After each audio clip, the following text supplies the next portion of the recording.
မင်းပွဲလေးပြင်းနေပါပြီရှင်ဒါလေးကတော့ထမင်းပွဲလေးပါ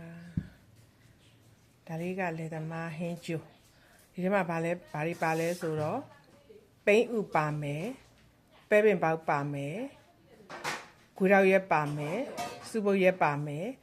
ကြက်တော့အဖြူလေးကိုတပြားရိုက်တယ်နောက်တစ်ခါပါလဲ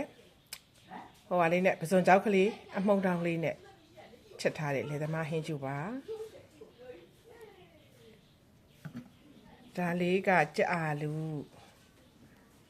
ဟင်းလေးချက်ပါတယ်ဒီနေ့ကြက်အာလူဗမာကြက်အာလူ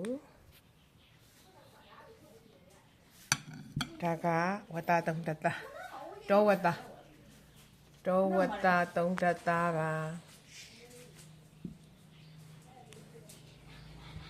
ဒါလေးက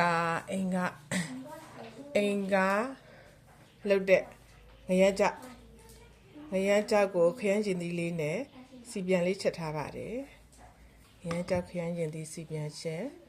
ဒါလေးကငချောက်ဖုတ်ကိုကြက်သွန်တော့တအိမ်သားလုံးကကြက်သွန်အရင်ကြိုက်တယ်အဲဒါကြောင့်ကြက်သွန်များများထည့်တယ်ဒါလေးကတရက်တီထောင်းဆိုတာတဲ့တရက်တီကြိတ်ပေါ့ကြိတ်ထားတာမှုန့်လားတရက်တီထောင်းလေးပေါ့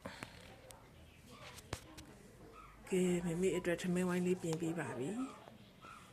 အကြိုက်ရှင်တွေ့ရင်လာစားလို့ရပါတယ်ဒီနေ့စားကြပါအောင်ရှင်